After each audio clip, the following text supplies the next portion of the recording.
Apocalipse capítulo 3, versículo de número 7. Apocalipse 3, 7. E hoje eu queria falar sobre o Deus que abre portas. E nós vamos meditar nesse texto. Apocalipse capítulo 3, versículo 7. E assim diz a palavra do Senhor. Ao anjo da igreja em Filadélfia escreve. Vamos orar? Santo Deus, graças te damos por tua palavra que é viva e eficaz. Senhor amado, sem ti nada podemos fazer. Vem, Senhor, ao nosso encontro e transforma. Que essa palavra venha encontrar um espaço no nosso coração e que venhamos atentar para as maravilhas da tua lei. É assim, ó Deus, que eu te peço, que eu te imploro, no nome de Jesus. Amém. Meus amados, o Deus que abre portas.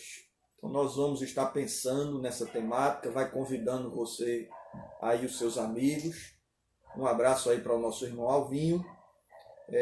E nós vamos dar continuidade. Deixe sua Bíblia aberta, seu coração também. Tá com saudade de ouvir essa frase. Em breve nós estaremos juntos. Meus amados, nós estamos aí na nossa penúltima igreja, a igreja em Filadélfia. Logo em seguida, nós entraremos na igreja em Laodiceia e aí encerramos a primeira visão. Lembramos que o livro de Apocalipse, ele não é dividido em capítulos, ele é dividido em visões. E aqui nós temos 4 visões que são dadas a João, e aí ele escuta o que vê e escreve, e assim ele o faz. A gente observa, amados irmãos, que as 7 igrejas da Ásia Menor, conhecida como as 7 igrejas do Apocalipse, onde elas estão hoje? Qual é a sua localidade? Qual é a sua relevância social? Amados, muito embora a igreja em Filadélfia, a igreja em Esmirna, foram igrejas piedosas, mas o que restam dessas 2 e das outras 5 são apenas ruínas, são apenas lembranças, poeiras.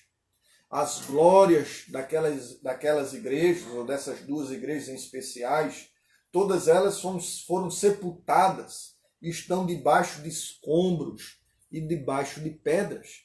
Isso nos traz um grande sinal de alerta, amados, quanto à vigilância que nós devemos ter, quanto à nossa vida enquanto cristão, pessoalmente falando, e como comunidade cristã. Observa que hoje, na localidade onde existiam essas 7 igrejas, hoje nós temos menos de 1% de cristãos naquela localidade, onde o islamismo tem tomado aquela localidade onde hoje seria a Turquia. O que leva uma igreja a morrer? O que leva uma igreja a perder sua relevância? O que leva uma igreja a ter fama de que está viva, mas que na realidade está morta? E aí eu gostaria, à guisa de introdução, dar algumas reflexões sobre o que leva a igreja ao óbito espiritual. E uma das primeiras coisas que leva a igreja ao óbito espiritual é quando ela se aparta da verdade, quando ela se aparta do certo, quando ela se aparta da lei do Senhor Jesus. Perceba que uma das grandes causas da repreensão de Deus é a infiltração de heresias, a infiltração de inverdades, de mentiras. Você vai ver Pérgamo, você vai ver Tiatira, igrejas que tinham a doutrina de Balaão, a doutrina dos Nicolaitas, a doutrina de Jezabel, ou seja, um dos fatores de mortandade eclesiástica é o afastamento da verdade, é o afastamento da palavra do Senhor. Uma outra causa de óbito na igreja, que nós precisamos ser vigilantes quanto a isso, é quando a igreja começa a se misturar com o mundo, quando a igreja perde o seu aspecto santo, quando a igreja se afasta de uma vida pura. Então, a impureza e o mundanismo têm sido grandes vírus que vem infectando muitas das igrejas do Senhor. Um terceiro aspecto que gera mortandade eclesiástica, amados, é quando a igreja não consegue discernir a sua própria decadência espiritual. É quando ela pensa que está viva e ela está morta. Quando ela pensa que vê, quando ela pensa que é rica, mas ela é cega, ela é pobre, ela está nua, como a igreja em Laodiceia. Então, uma das causas da mortalidade da piedade eclesiástica é a decadência espiritual sem discernimento dos seus próprios membros. Por fim, uma outra causa de morte espiritual à igreja do Senhor, amados, é quando não temos a condição de andar de mãos dadas entre teologia e vida. Perceba que Éfeso ela é criticada porque ela fazia um divórcio, uma dicotomia, uma bifurcação entre o que se crê e o que se faz, entre o que se pensa e o que se anda. Ela tinha boa doutrina, ela expulsa os hereges, mas o seu coração estava distante de Cristo, não havia devoção na sua alma, não havia fervor nas suas orações, não havia sentimento de pecado em suas práticas. Então nós precisamos ser muito atentos quanto a essas questões. Deixe sua Bíblia aberta, seu coração também, e nós vamos agora especificamente para o capítulo 3, versículo 7. E aqui, amados, nós nos deparamos com uma igreja piedosa. Das 7 igrejas do Apocalipse, nós observamos que a maioria delas recebe crítica e elogio, apenas uma recebe só crítica, não elogio, que é Laodiceia. A gente observa que Éfeso, Esmirna, Pérgamo e Tiatira, elas recebem elogios e críticas. A igreja de Filadélfia, ela recebe um elogio e nenhuma crítica. Então nós estamos diante de uma igreja piedosa, uma igreja que se diferenciava das demais. Filadélfia, a cidade de Filadélfia, era uma cidade jovem. Ela foi fundada pelos colonos de Pérgamo, sob o reinado de Átalo II, no ano de 159 a.C. Então essa igreja ela é fundada. Essa cidade ela é bem localizada geograficamente porque fica numa rota dos Correios Imperial. Então é uma rota de comércio, é uma rota de trânsito. Então era uma cidade importante para aquela região. E a essa igreja o Senhor envia uma carta. E aí nós vamos analisar essa carta nesse momento. E aí eu quero convidar você a deixar sua Bíblia aberta. Versículo 7, a Bíblia diz: ao anjo da igreja, e ao anjo entenda aqui aos pastores, tá certo? A palavrinha grega angelos. Então, esse anjo aqui é o pastor da igreja. Ao anjo da igreja em Filadélfia, escreve: estas coisas diz o santo, o verdadeiro, aquele que tem a chave de Davi, que abre e ninguém fechará, e que fecha e ninguém abrirá. Então, a primeira lição que eu consigo perceber nessa carta é que Jesus é a única e verdadeira solução da igreja. A primeira lição é que Jesus é a verdadeira solução, a verdadeira e a única solução para a igreja. Jesus é o único que conhece o problema, o paciente e a cura. Perceba que como Jesus se apresenta a essa igreja. Jesus diz, olha, estas coisas diz. Quem é que diz? O que é santo, o que é verdadeiro, o que tem a chave de Davi. E por conta disso, o que ele abre, ninguém fecha, e o que ele fecha, ninguém abre. Aqui nós nos deparamos com a realidade irrefutável que a verdadeira solução para os nossos dilemas existenciais, a verdadeira solução para os nossos problemas espirituais é Jesus. Sabe por quê? Porque Jesus é o único que conhece o problema, o paciente e a cura. A solução de nossos problemas, amados, reside numa anamnese profunda. Porque às vezes nós conhecemos o problema, mas não o paciente. Às vezes nós conhecemos o paciente, mas não o problema. Às vezes nós sabemos da cura, mas não conhecemos nem o paciente e nem o problema. Por isso que toda forma de tratamento, sem uma anamnese profunda dessa tríade, se torna incompleta e imperfeita. Observe o nosso contexto atual. Nós estamos diante de um problema, onde as pessoas conhecem o problema. O problema é Covid-19.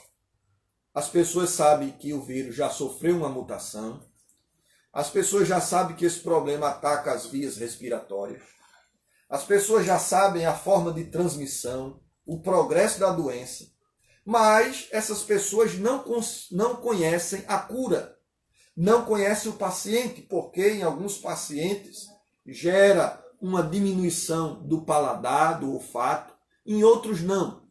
Porque algumas pessoas aparentam sintomas e outros são assintomáticos. Ou seja, a verdadeira solução não está apenas em conhecer o problema. Nós precisamos não apenas conhecer o problema, pecado, nós precisamos conhecer outras coisas também. Observe que tem gente hoje que conhece o paciente, mas ele nem conhece o problema do paciente, seu histórico infantil, nem conhece a cura. Portanto, uma restauração será igualmente difícil. Jesus é o único que pode trazer solução, porque ele conhece o paciente, o problema e a cura. Jesus se apresenta a essa igreja como conhecedor de todas as coisas. E aqui a gente observa isso de forma muito clara. Se você fizer uma busca rápida, as 7 igrejas, você vai ver que o Senhor conhece cada uma dessas igrejas, as suas doenças, a sua essência e a cura para cada uma delas. Veja que coisa interessante. Ele chega para Éfeso e diz assim: o problema de vocês é que vocês abandonaram o primeiro amor. Ele chega para Pérgamo e diz assim: o problema de vocês é que vocês toleram a imoralidade, a idolatria e a heresia. Ele chega para Tiatira e diz: o problema de vocês é o culto idólatra e imoral. Ele chega para Sardes e diz assim: o problema de vocês é porque vocês têm fama de que vivem, mas já estão mortos. O problema de Laodiceia é a indiferença quanto às verdades do Evangelho do Senhor. Perceba que o Senhor, ele é a nossa única solução, porque ele nos conhece mais do que a nós mesmos. Mas ele não apenas conhece o problema das igrejas, ele conhece a própria igreja. E por que ele conhece? Por conta do versículo 1, capítulo 1, versículo 14, capítulo 2, versículo 18. A Bíblia diz que ele é aquele que tem olhos como chama de fogo. E aí ele vai dizer para Éfeso, para Tiatira, para Sardes, para Laodiceia: conheço as tuas obras. Ele vai dizer para Esmirna que conhece a sua tribulação. Ele vai dizer para Pérgamo: eu conheço o lugar em que habitas. Olha que coisa linda. Cristo é aquele que conhece esses 3 elementos que produz solução. Mas ele conhece também a cura. E a cura é praticamente unânime para todas as igrejas. O que aquelas igrejas precisavam para a sua restauração era uma coisa: arrependimento. Ele vai dizer isso constantemente, que as igrejas precisavam voltar-se ao Senhor. Isso está no capítulo 2, 16, o 21, o 3:3, o 3:14, o 3:19. Ele vai dizer a cada uma daquelas igrejas a solução. Portanto, Cristo é a única e a verdadeira solução para mim e para você. E aí ele vai fazer uma apresentação pessoal. Versículo 7. E como é que Cristo se apresenta à sua noiva? Ele diz assim: estas coisas diz o santo. Então, perceba, esse termo santo ele é muito comum no Antigo Testamento. E esse título de santo é dado ao Deus Pai. Aqui o Deus Filho se apropria desse termo, desse título, e ele diz: eu sou como o meu Pai o é. Eu e o Pai somos um. Mas ele não somente absorve esse título do Deus Pai a ele, mas ele está querendo nos dizer também e nos lembrar que ele é o separado, ele é o distinto. Não existe nenhum Deus como ele. Ser santo não é apenas ser livre, puro da impureza. Ser santo é ser separado daquilo que não é puro, daquilo que não é santo. E ser santo é ser distinto, é ser diferente. Lembre-se que nós estamos na Ásia. Lembre-se que nós estamos sob domínio romano. Lembre-se que nós estamos diante de uma influência greco-romana, onde havia muitas divindades, muitos deuses, e aqui em Filadélfia não é diferente enquanto cidade. E aí o Senhor Jesus diz assim: eu sou diferente de todos, eu sou santo. Mas além de ser santo, ele se revela como aquele que é verdadeiro. Ou seja, Cristo está se apresentando aqui como aquele que é diferente de todos, como aquele que é sozinho em seu ser, pois não existe ninguém como o nosso Deus. Mas ele diz assim: eu sou o verdadeiro, ou seja, eu sou o autêntico. Eu sou aquele que não existe mistura. Eu sou aquele que é íntegro. Eu sou aquele que não é vazio. Por isso que eu sou a solução. Uma outra forma de apresentação do Senhor a essa igreja é que aqui a gente aprende que Jesus, ele se descreve como aquele que tem a chave de Davi nas mãos. Ele abre e ninguém fecha, e que ele fecha e ninguém abre. Chave nas mãos, perceba que quem está com a chave aqui não é Pedro. Pedro não é dono das chaves, como diz a teologia romana. O dono das chaves é o próprio Cristo. E quem tem a chave tem autoridade. Quem tem a chave tem a supremacia. A figura de Jesus aqui é uma figura de autoridade final. É a corte última de apelação. É o supremo do supremo do supremo, que não existe mais apelações. Ele tem a chave e que quando ele determina que se feche, não tem homens, não tem autoridades humanas, não tem anjos, não tem demônios, não tem Satanás que possa resistir a essa vontade soberana do dono da chave. Somente ele tem essa chave. Essa chave expressa uma soberania do Filho, mas expressa também que ele é o único e somente ele tem a possibilidade de abrir a porta para a Nova Jerusalém, ou seja, a nova cidade de Davi. Ou seja, meus amados, o que Jesus está dizendo aqui é que a entrada da Nova Jerusalém não é pelos méritos humanos, não é pelos esforços humanos, não é pela moralidade, não é pela ética, é pela vontade do dono da chave. Ele se apresenta à sua igreja como aquele que tem toda a autoridade para fechar e para abrir. Por isso que ele diz a Moisés: terei misericórdia de quem eu quiser ter misericórdia, e não terei misericórdia de quem eu não quiser ter misericórdia. Amei Jacó, aborreci Esaú, e quem és tu, ó homem, que questiona o oleiro? Por que ele tem essa autoridade para fazer isso? Porque ele é o dono da chave. Então, Jesus é o único que é capaz de abrir portas e fechar portas. Jesus é a única solução para mim e para você. A segunda lição desse texto é que, além dele ser a única solução, Jesus é a verdadeira saída.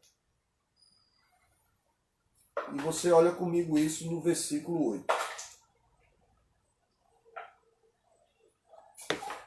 No versículo 8 a Bíblia diz: conheço as tuas obras. Eis que tenho posto diante de ti uma porta aberta, a qual ninguém pode fechar, que tens pouca força. Entretanto, guardaste a minha palavra e não negaste o meu nome. Jesus se apresenta aqui como aquele que tem a única e a verdadeira saída.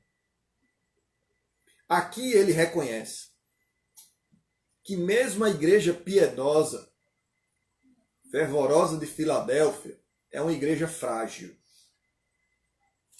É uma igreja que não tem força. E a Escritura diz que essa igreja tem pouca força. Isso aqui é lindo, viu, irmãos? Porque Deus, de fato, não vê como vê o homem. Porque a crítica a Sardes é que ela tinha fama de que estava viva, mas estava morta. A crítica a Laodiceia, que ela se achava rica e era pobre, se achava visionária, mas era cega, se achava pura e era despida, estava nua. Quando Deus olha para Filadélfia, ele vê uma igreja fraca. A igreja se vê fraca, mas Deus diz assim: vocês são de pouca força, mas vocês se mostraram gigantes na fé. Nós não sabemos qual é a fraqueza de Filadélfia. Quem sabe era uma igreja pequena, era uma igreja pobre, composta de pobres e escravos. Quem sabe por ser uma igreja sem relevância social na política, na alta corte ou na alta sociedade. Mas o fato é que a igreja por si só, ela não tem condição de abrir as suas próprias portas. E aí, o que é que Jesus faz? Jesus abre. Aí vem o versículo 8. E nesse 8 o Senhor diz assim: eu vou abrir uma porta. E ele vai fazer essa expressão. Versículo 8, eis que tenho posto diante de ti uma porta que ninguém pode fechar. Que porta é essa? Com certeza não é a porta literal. Existem algumas especulações do que poderia ser essa porta. A primeira possibilidade é que essa porta, quem sabe, poderia ser uma abertura missionária para a igreja. E a gente vai ver esse tipo de linguagem no Novo Testamento, em especial na vida de Paulo. O apóstolo Paulo, em 1 Coríntios capítulo 16, versículo 9, o apóstolo diz assim: porque uma grande porta e oportuna para o trabalho se me abriu. Se você observar em 2 Coríntios capítulo 2, versículo 12,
então a primeira possibilidade de porta é o Cristo, é uma ação missionária. O fato é que o Senhor está dizendo que ele vai abrir uma porta para aquela igreja e que quando ele abrir, ninguém vai fechar.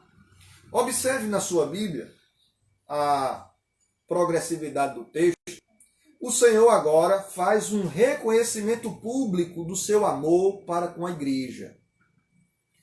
Você chega no versículo 9, e o 9 diz assim: Eis que farei que alguns dos que são da sinagoga de Satanás, desses que a si mesmos se declaram judeus e não são, mas mentem, eis que os farei vir e prostrar-se aos teus pés e conhecer que eu te amei. Então veja que coisa interessante aqui. Os judeus, eles se achavam o próprio povo de Deus. E eles eram o único que faziam parte dessa aliança pelo fato da sua genética abraâmica. Então os judeus, eles agora recebem uma notícia impactante. Esses que estão perseguindo Cristo por conta de Moisés, esses que estão perseguindo Paulo por conta da lei, Deus olha para ele e diz assim: vocês não são da aliança. Simplesmente porque são filhos de Abraão. Vocês são sinagogas de Satanás. Vocês são agentes de Satanás. Perceba que essa fala dura não é uma fala do Cordeiro do Apocalipse apenas. Mas Jesus, no seu ministério terreno, já falava isso. Se vocês fossem filhos de Abraão, vocês conheceriam quem eu sou. Como vocês não me conhecem, vocês são filhos de Satanás. Ou seja, o verdadeiro povo de Deus não é o povo geneticamente abraâmico, é o povo da fé. E aqui, para ainda tormento maior para um judeu, o que é que eles vão observar? A Escritura diz que a porta que o Senhor vai abrir a essa igreja, porque ela não negou a Cristo, nem negou o seu nome, o Senhor vai honrar essa igreja diante dos seus perseguidores. Deus vai manifestar todo o seu amor para com a igreja diante daqueles que perseguiam a igreja e automaticamente, por conta disso, perseguiam o próprio Jesus. E aí o texto sagrado vai nos ensinar aqui que Deus vai mostrar para aqueles que têm por sobrenome judeu, que não é pelo fato de ser judeu que vão ao céu, mas que naquele dia eles verão que Cristo é o Messias, o que eles não reconheceram, e que a igreja é o povo de Deus, e que eles estarão prostrados diante de Cristo. E o que é a igreja? Aqui a gente invoca agora Efésios capítulo 3. A igreja, à luz de Paulo em Efésios capítulo 3, é a fusão de dois povos em um. São gentios convertidos e são judeus convertidos. Esses se entrelaçam e se fundem. E o que é que se constitui? A igreja de Cristo. Essa é a ideia que o autor vai falar aqui. E aí Deus vai manifestar o seu aspecto messiânico no Filho, e ainda vai proclamar aos perseguidores dos cristãos que esses cristãos perseguidos são amados pelo Messias. Ou seja, eles não são hereges, eles não estão militando contra o Messias, pelo contrário, eles são seguidores do ungido de Deus. Até que a gente chega na terceira lição desse texto. E qual é a terceira lição? É que aqueles que guardaram a fé em Cristo serão guardados por Deus na tribulação. E aí eu convido você para o versículo 10. Porque guardaste a minha palavra e a palavra da minha perseverança, também eu te guardarei na hora da provação que há de vir sobre o mundo inteiro, para experimentar os que habitam sobre a terra. Eita, agora eu vou até tomar uma água.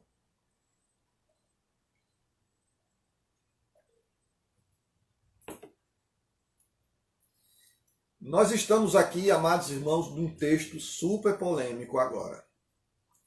De um texto que é chave para a leitura de todo o Apocalipse. Quanto à tribulação e à igreja. A forma como eu interpreto esse texto vai orientar toda a minha escatologia. muito embora nós venhamos falar especificamente isso ao longo da exposição, nós vamos dar uma entradazinha aqui sobre esse assunto, tá certo? Então segura aí. Aqui nós aprendemos, amados irmãos, que o fato da igreja ter, e aqui o Senhor, depois de fazer 2 elogios a essa igreja. E quais são os elogios? O elogio está no versículo 8, guardaste a minha palavra e não negaste meu nome. Ou seja, nós estamos aqui diante de 2 elogios que o Senhor faz. O primeiro elogio é que aquela igreja guardou a Bíblia, guardou a lei, guardou as lições. Ela não se dobrou aos Césares pela perseguição. Ela não se dobrou a Jezabel pela sua sedução. Ela não se dobrou ao comércio, como fez Tiatira, pelo lucro abandonou a graça. Essa igreja permaneceu guardando a lei do Senhor, o Evangelho de Cristo. Essa igreja também se destaca porque ela não negou o nome de Jesus Cristo, mesmo diante de danos físicos, financeiros, familiares, mas ela achou em Cristo a sua maior razão de viver. Como disse Pedro, para onde iremos nós, Senhor, se só Tu tens a palavra de vida eterna? Então, diante dessa ação dessa igreja, o Senhor diz assim: eu vou guardar vocês também. E aqui eu aprendo algumas lições. A primeira delas é que Jesus não fica em dívida com ninguém. Jesus cumpre o que promete. Vocês me guardaram, eu guardarei vocês. Vocês foram fiéis, vocês serão galardoados por conta disso. Então, uma lição que eu gostaria de destacar aqui é que Jesus não deve a ninguém. Ele cumpre o que promete. Ele é fiel. Não só... Às vezes eu fico até pensando naquele cântico, né? Tu és fiel, Senhor, a mim. Mas na realidade Deus é fiel a Ele mesmo. Deus não é fiel a nós. Deus não está preso às nossas ações. Ele é fiel à sua própria palavra. Ele jurou por Ele mesmo, porque não tinha ninguém nem algo além dele que ele pudesse jurar. Agora, vem o X da questão agora. E aqui existem 2 questões importantes. A primeira delas é de que tribulação é essa que vai acontecer? Que provação é essa? Te guardarei na hora da provação. Primeira questão a ser respondida. Que provação é essa? Segunda questão a ser respondida. Quem será provado? Quem será experimentado nesse período? Aqui nós já começamos a ter algumas bifurcações, ou mais. Observe, a primeira delas, eu gostaria de falar aqui sobre seremos guardados na ou da tribulação. A segunda, amados, que tipo de tribulação é essa? É a tribulação escatológica? É a grande tribulação ou uma tribulação local específica para Filadélfia? Então nós vamos primeiro responder a questão se essa provação aqui ela é local ou escatológica. Então aqueles que têm uma ideia preterista, ou seja, que entendem a leitura do Apocalipse como algo já revelado e já cumprido, vai entender que essa provação aqui é uma provação específica para Filadélfia. Baseado em quê? Baseado de que se a carta foi escrita para aquela igreja, a mensagem deve ser para ela. Aqueles que têm uma ideia de interpretação idealista, e qual é a interpretação idealista do Apocalipse? Lembre-se que nós temos vários tipos de leitura do Apocalipse. Nós temos uma preterista, já revelada, já cumprida, na sua grande maioria. Nós temos uma futurista, revelada, mas não concluída, na sua maioria. Temos uma idealista, que ela vai se cumprindo repetidamente à luz de toda a história. Ou seja, para o idealismo, essa provação aqui é uma provação que está se cumprindo, cumpriu-se em Filadélfia, cumpre-se em toda a história da igreja, em todas as épocas. Então, aqueles que têm uma interpretação futurista acreditam que essa provação aqui não é uma provação somente para Filadélfia, mas tem um aspecto mais amplo. Eu acredito que o que o Senhor Jesus quer nos ensinar aqui, obviamente, tem uma mensagem primária para Filadélfia, de reforço da sua fé, de renovação da sua aliança, mas o que nós estamos tendo aqui, amados, é uma provação mais ampla. É uma provação escatológica. E por que eu posso afirmar isso? Porque geralmente no Apocalipse, amados, quando existe uma provação mais local, o texto diz, por exemplo, a Esmirna, no capítulo 2, versículo 10, a Escritura diz que haveria uma tribulação de 10 dias. Ou seja, perceba que o autor sagrado localiza no tempo essa tribulação. Ela localiza o tempo e o local. Aqui não. Aqui, se você observar, a Escritura diz que é uma provação que há de vir sobre quem? Sobre o mundo inteiro, para experimentar os que habitam sobre a terra. Então, a primeira questão é, essa tribulação, essa provação aqui, não é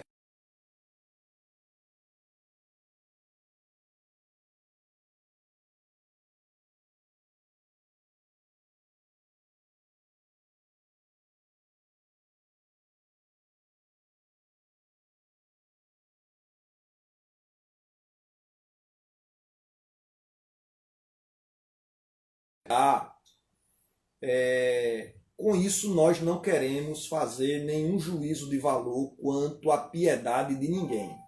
Existem pessoas que pensam diferente que eu, e nem por conta disso nós vamos, como bons nordestinos, arengar. Né?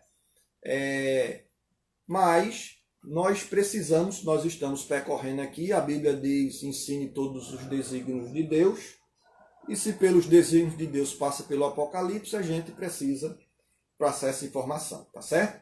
Mas que existem irmãos piedosos que pensam diferente. Feito essa consideração, existem duas possibilidades aqui agora.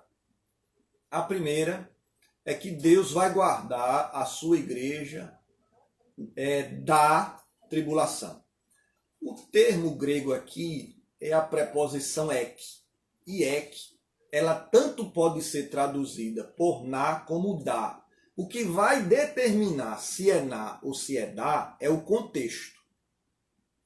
E por conta disso existe a diversidade. Porque se fosse simples, a gente não teria tantas escolas escatológicas. Né? Então, a preposição ek, ela tanto pode ser traduzida na tribulação, se é na, a igreja passa e Deus vai preservar ela lá dentro. Se é da, Deus vai remover essa igreja e a igreja não vai ter nenhuma experiência tribulacional, pelo menos da grande. Né? Eu acredito, amados, que a igreja experimentará esse período. E aí vou dar algumas razões pelas quais. Lembrando que fazer teologia, amados, é sempre um grande desafio, porque nós, ao lidarmos com teologia, nós lidamos com um conjunto de ideias. Onde se eu mexer numa pedra aqui, isso vai gerar um efeito, causa-efeito adiante. Para que eu sustente que a igreja não passará pela tribulação, eu preciso sustentar algumas ideias que, ao meu ver, são de difíceis sustentações.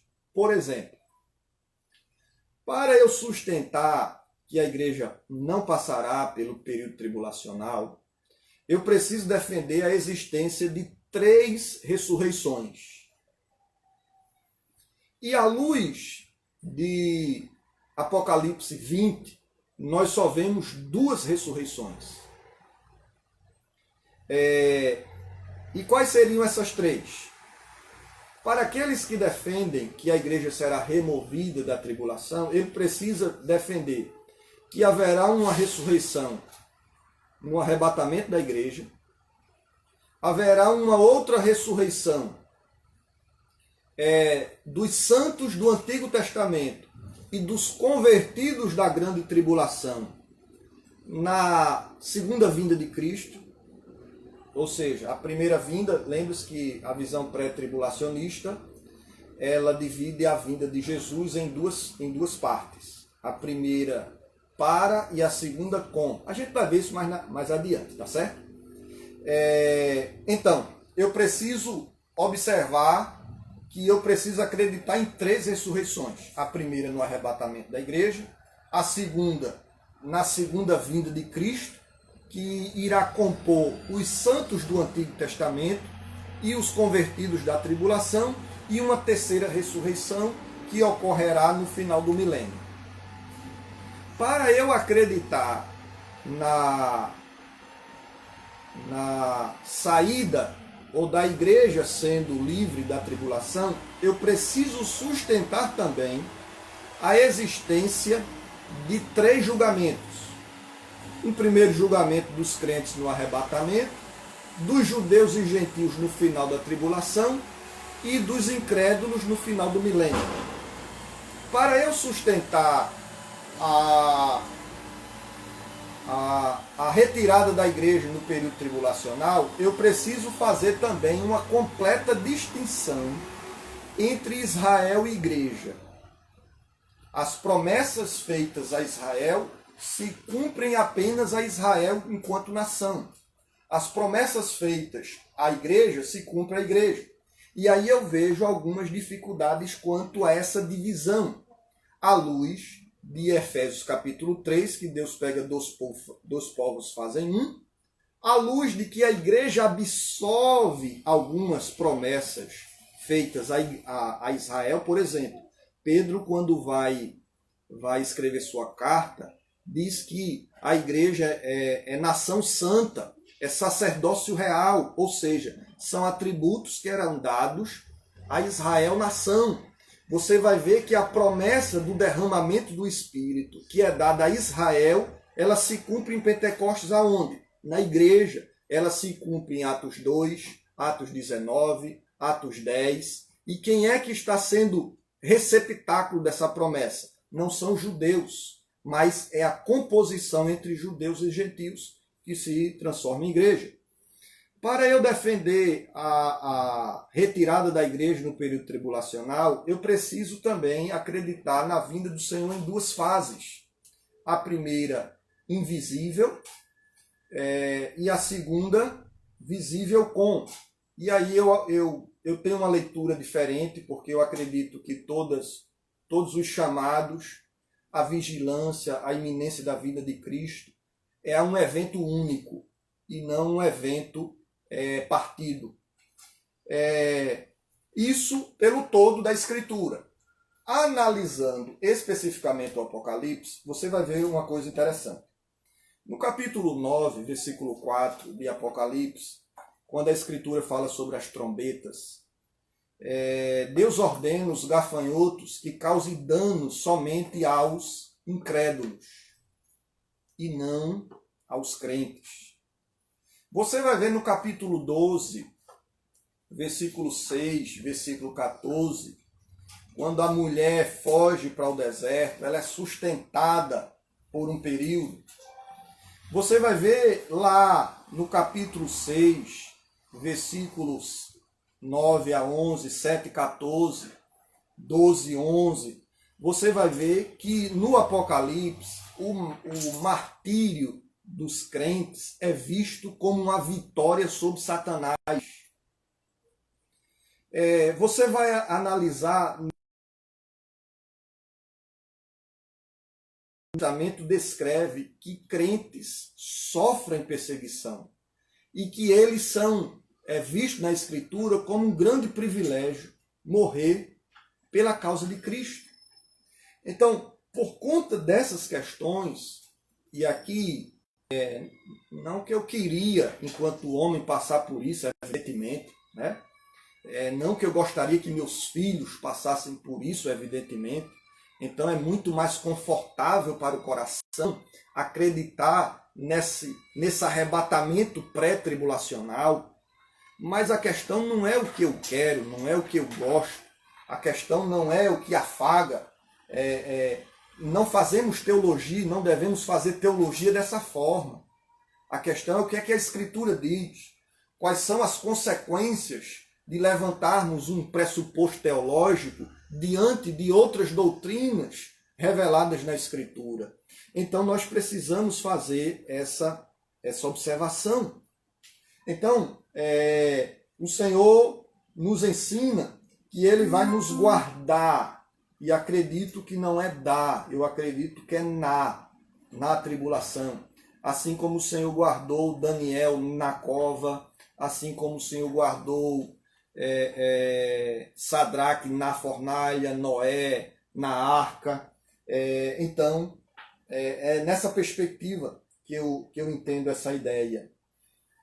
No versículo 11, a Bíblia diz: venho sem demora, conserva o que tens, para que ninguém tome a tua coroa. Ao vencedor, far-lo-ei coluna no santuário do meu Deus. Agora o Senhor faz uma promessa a Filadélfia. Isso aqui é muito interessante, irmãos. Quando eu começo a ler isso aqui, eu fico maravilhado com a precisão de Cristo. Filadélfia era uma cidade que tinha muitos terremotos. Inclusive no ano 17, Sardes foi destruída por um terremoto e Filadélfia foi muito atacada. Foi muito chacoalhada por aquele terremoto. E aí Cristo diz àquela igreja que sabia o que era terremoto, para os irmãos perceberem quanto era comum terremoto em Filadélfia. Tinha gente que tinha até medo de morar em casas, moravam em tendas, fora da cidade. E aí o Senhor Jesus chega para aquela igreja e diz assim: olha o que é que ele diz: ao vencedor far-lo-ei